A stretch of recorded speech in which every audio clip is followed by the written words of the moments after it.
Oke, diketahui sebuah relasi pada himpunan bilangan bulat dengan A berelasi dengan B jika dan hanya jika A kali B lebih besar lebih besar sama dengan 1 untuk A, B anggota bilangan Z. Tentukan apakah relasi tersebut memenuhi sifat refleksif, irefleksif, simetris, antisimetris, dan asimetris. Yang pertama, kita bagi menjadi dua bagian. Bagian yang pertama adalah refleksif dan irefleksif. Bagian kedua adalah simetris, antisimetris, dan asimetris. Kenapa? Karena refleksif ini proses pengecekannya dilakukan untuk setiap elemen. Setiap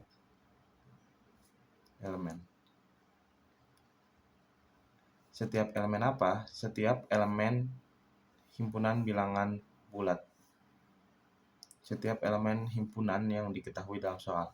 Jika dalam soal ini diketahui adalah himpunan bilangan bulat, maka pengecekan dilakukan kepada setiap elemen himpunan bilangan bulat. Namun, di bagian kedua, yaitu simetris, antisimetris, dan asimetris ini, pengecekan dilakukan untuk setiap pasangan, di mana pasangan tersebut ditentukan oleh sebuah aturan. Aturannya adalah A, B lebih besar sama dengan 1. Oke, langsung aja kita jawab. Untuk yang pertama. Yang pertama ditanyakan apakah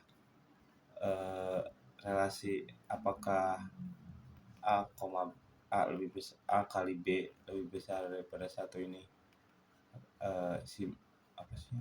refleksif atau tidak.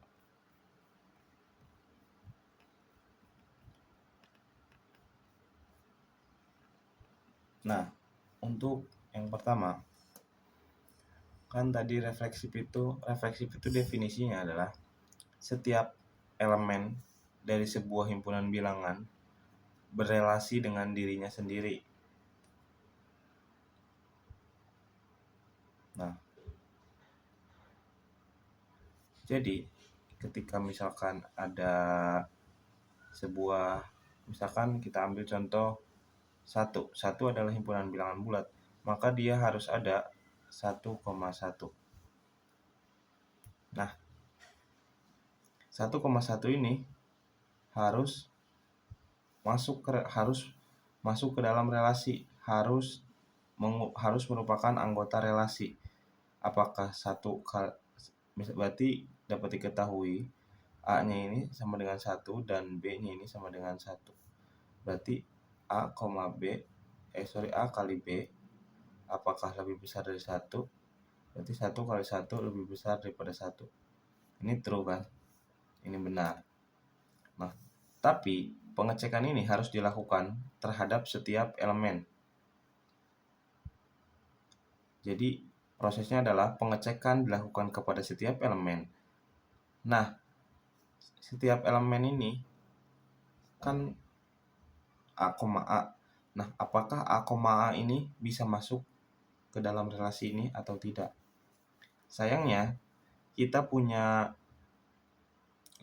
counter example atau contoh gagalnya, yaitu adalah 0,0.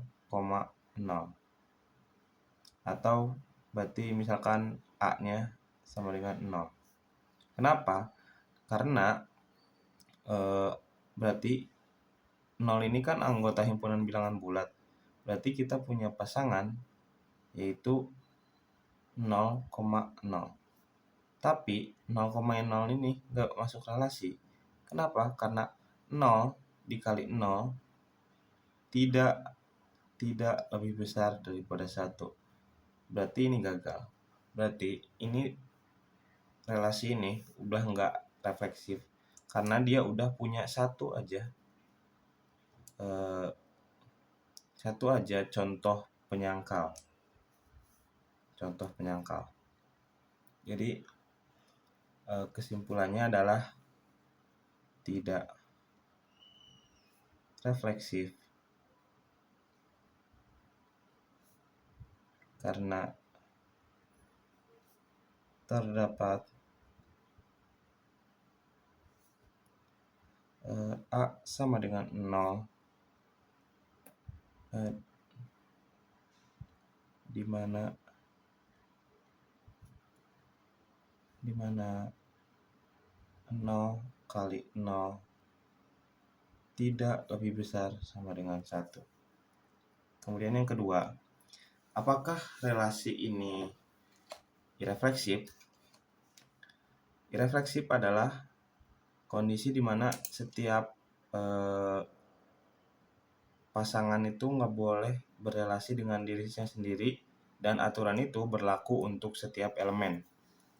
Tapi sayangnya, kita punya sebuah elemen ketika A sama dengan 2, maka A kali A, A yaitu sama dengan 2,2. Itu kan kalau dicek ke relasi ini, dia hasilnya adalah 2 kali 2, apakah lebih besar daripada 1? 4 lebih besar daripada 1. Ini kan true, ini adalah benar. Nah, maka ternyata ada satu contoh di mana bahwa relasi ini bisa atau memungkinkan terjadinya hubungan terhadap dirinya sendiri, yaitu tadi contohnya 2,2. Ini adalah namanya contoh penyangkal. Jadi intinya adalah kita harus mencari contoh penyangkal untuk setiap sifat. Jika ada, maka dia kebalikan dari sifat tersebut. Ketika ada contoh penyangkalnya, maka dia nggak memiliki sifat tersebut. Contoh, ini kan dia refleksif. Tapi ada contoh penyangkalnya di mana A sama dengan 0, maka dia nggak refleksif. Kemudian irefleksif. Tapi ternyata dia punya contoh penyangkal di mana 2 kali 2 itu sama dengan itu lebih besar sama dengan 1.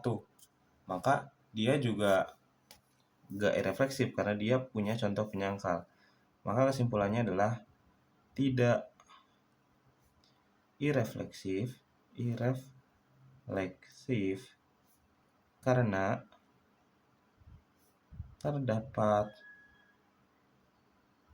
terdapat A sama dengan 2 di mana 2 kali 2 lebih besar sama dengan 1 atau 4 lebih besar sama dengan 1. Nah, kemudian untuk C, D, E, ini pengecekan dilakukan untuk setiap pasangan. Jadi, tadi kan kita ngecek 0,0. Nah, untuk simetris ini kita nggak perlu ngecek 0,0 karena mereka itu bukan bagian dari relasi. Gitu. Sedangkan 0,0 ini bukan bagian dari relasi. Kemudian untuk simetris, apakah dia simetris atau enggak? Simetris itu ketika ada pasangan A, B, maka dia harus ada B, A gitu. Nah, relasi ini bisa disebut relasi ini simetris. Kenapa? Karena A dikali dengan B itu sama dengan B kali A gitu. Nah, A kali B itu sama dengan kali A. Misalkan ada pertanyaan, gimana kalau misalkan A-nya 0, A sama dengan 0, dan B sama dengan 2. Kan mereka ini misalkan A berarti sama dengan 0 kali 2, apakah lebih besar dari 1? Nah, dia kan 0 lebih besar dari 1. Ini benar atau enggak? Ini kan salah.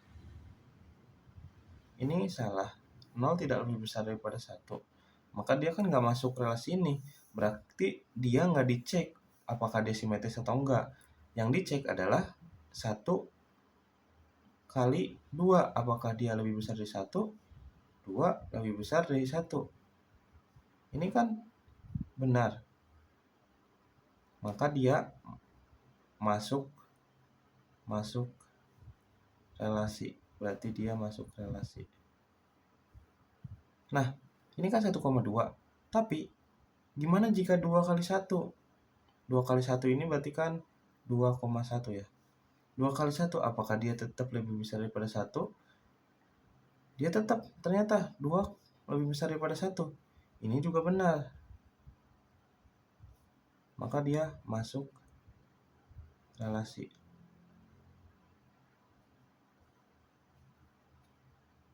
Masuk relasi atau berpasangan.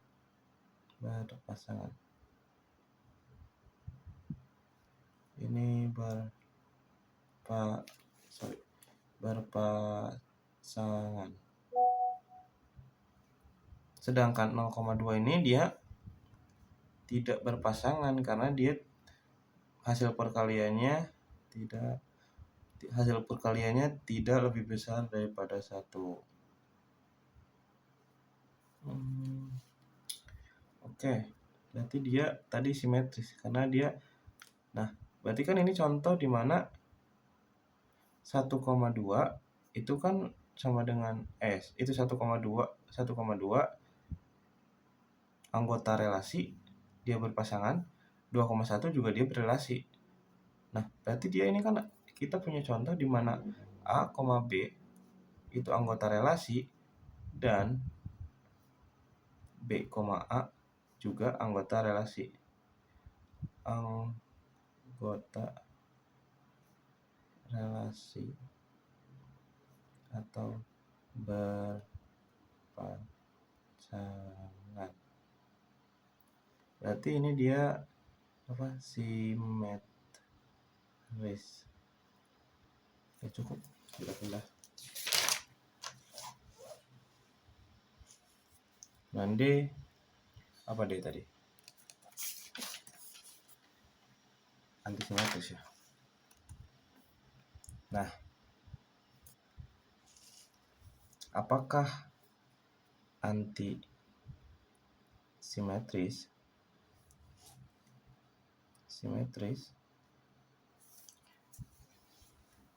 Antisimetris adalah kondisi di mana dia gak boleh, jika ada A, B, dia tidak boleh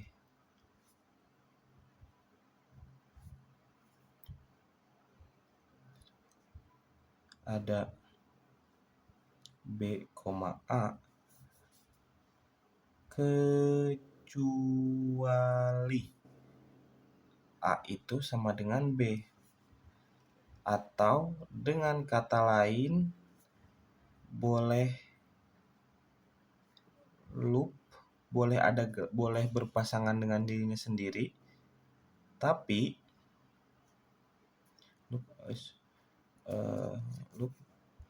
berpasangan dengan diri sendiri,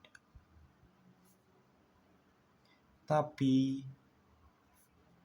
gak boleh bolak-balik. Itu.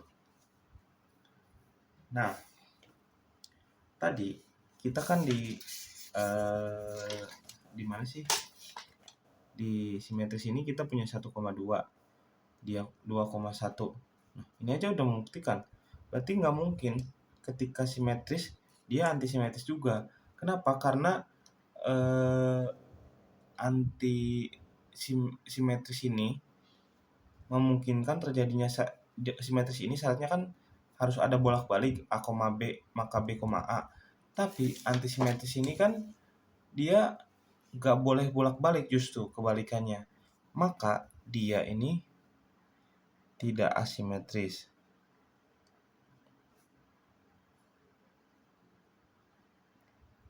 Untuk memperkuat argumennya, untuk menyatakan alasannya, kita perlu cukup menambahkan contoh penyangkal. Contoh penyakalnya pakai yang tadi aja. A sama dengan 1 dan B sama dengan 2. Jadi A kali B lebih besar sama dengan 1, itu berarti 1 kali 2 lebih besar sama dengan 1, 2 lebih besar sama dengan 1. Ini true. Tapi dia juga gimana kalau ketika A sama dengan 2 dan B sama dengan 1? Berarti 2 kali 1 lebih besar daripada 1. 2 lebih besar daripada 1. Ini juga true. Maka dalam relasi ini dia bisa bolak-balik. Maka dia tidak simetris. Tidak anti. Ini tidak antisimetris. Untuk apakah dia asimetris atau tidak?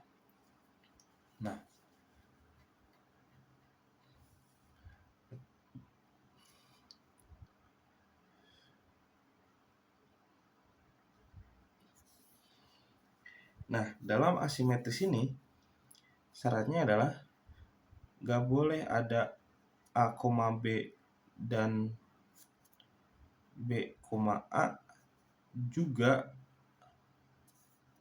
gak boleh.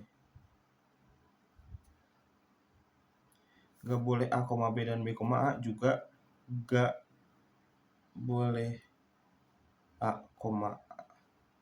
Nah, tapi sayangnya di relasi ini itu tadi kan dia udah A, B aja dia jadi oke.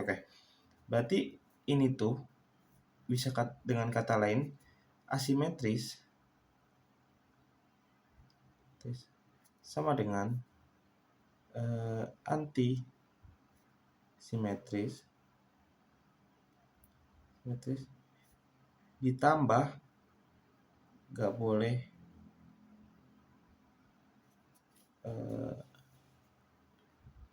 A, A.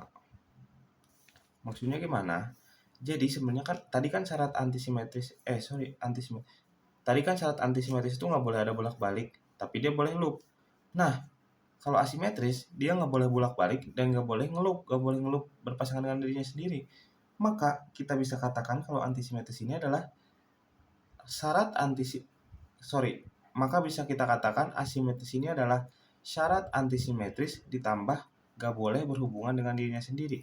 Nah, dia tadi aja udah berhubungan dengan dia tadi aja kita udah buktikan di atas, dia tadi aja udah bisa bolak-balik, maka dia otomatis juga tidak asimetris.